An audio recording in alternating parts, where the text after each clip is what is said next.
और परीक्षित, ये जो मानव है ना, ये मानव कभी अपने लिए नहीं सोचता है, हमेशा दूसरों के लिए सोचता है।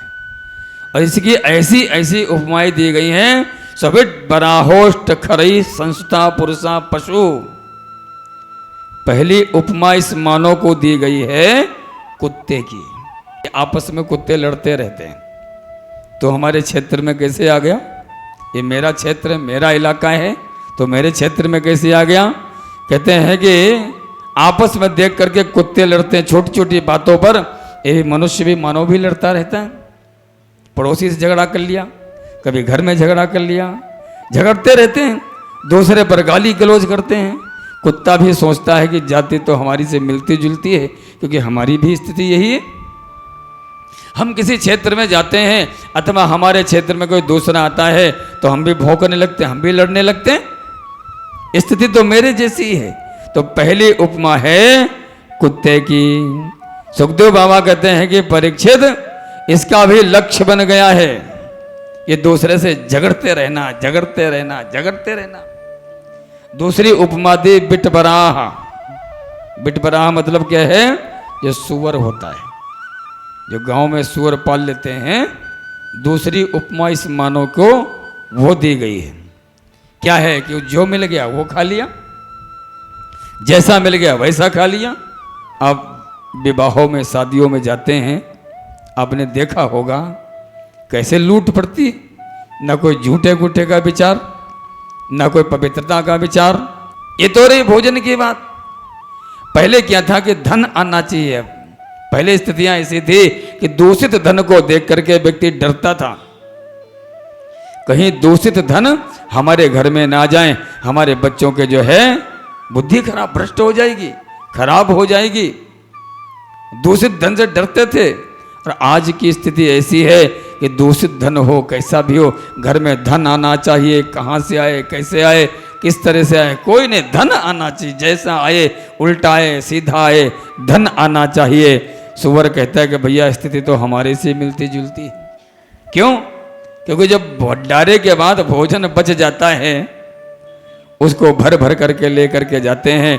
जैसा हो, सड़ा हो, गला हो, बासी हो, क्वासी हो, सब उसको डाल देते हैं और सुअर खा जाता है। तीसरी उपमा दी गई है ऊंट की।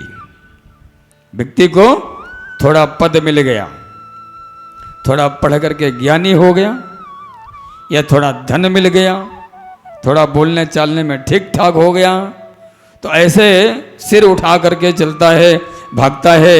ऊंट कहता है कि भैया चाल तो मेरे से मिलती जुलती है। क्योंकि थोड़ा पद मिलने के बाद, प्रतिष्ठा मिलने के बाद, वैभव मिलने के बाद शर्म आने लगती है कि संत महात्मा को कहीं प्रणाम कर लें तो मेरा जो है स्तर छोटा हो जाएगा। संत महात्माओं को प्रणाम करना नहीं चाहता। मंदिर में भगवान के सामने जाएगा, दूर से हाथ जोड़ेगा, दिखाएगा कि मैं पूजा कर रहा हूं, लेकिन भगवान के सामने झुक नहीं सकता है। माता पिता को भी भूल जाते हैं।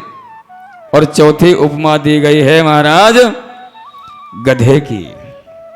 व्यक्ति जीवन भर बोझा ढोता है, जीवन भर बोझा ढोता है। बच्चों को तैयार किया, पढ़ाया लिखाया, नौकरियां लगवाई, मान अपमान सब कुछ सहा, और अंत में क्या होता है? उठा करके बाहर के कमरे में माता पिता को डाल देते हैं कि तुम उसमें पड़े रहो, और फिर भी देखता रहता है।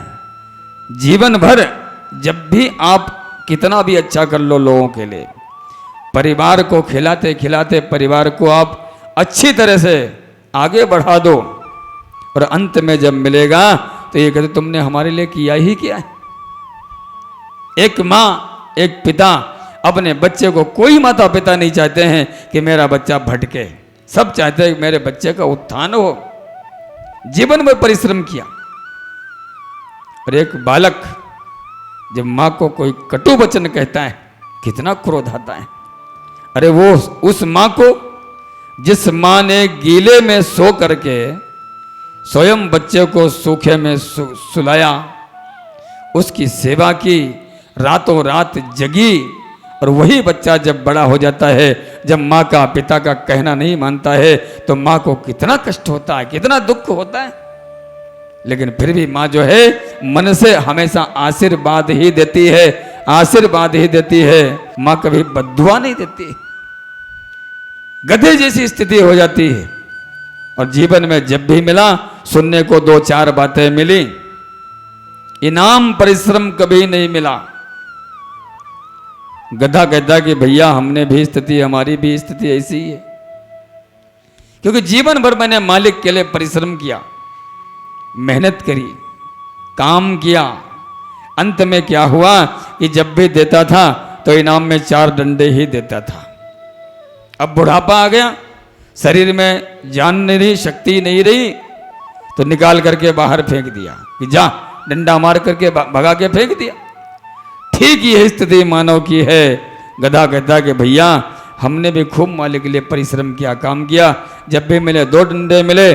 तो गधा कहता कि चाल तो मेरे जैसी ही मिलती जुलती है। अंत में परीक्षित ने बूझ लिया कि प्रभु हे गुरुदेव, अब कृपा करके ये बताइए कि भगवान इस संसार की रचना कैसे करते हैं। और जब बूझा कि संसार कैसे बनाया, तब सुखदेव बाबा को याद आया, अरे कथा तो इतनी कर दे, मंगलाचरण तो अभी किया ही नहीं। क्योंकि परमहंस संत, उन्हें पता ही नहीं था। तो पहला मतलब ये भी था कि पहले सुखदेव जी से परीक्षित जी ने पूछा था कि मरने वाले को क्या करना चाहिए, तो बताने लगे। और अब पूछ रहे हैं कि भगवान जो है संसार की रचना कैसे करते हैं।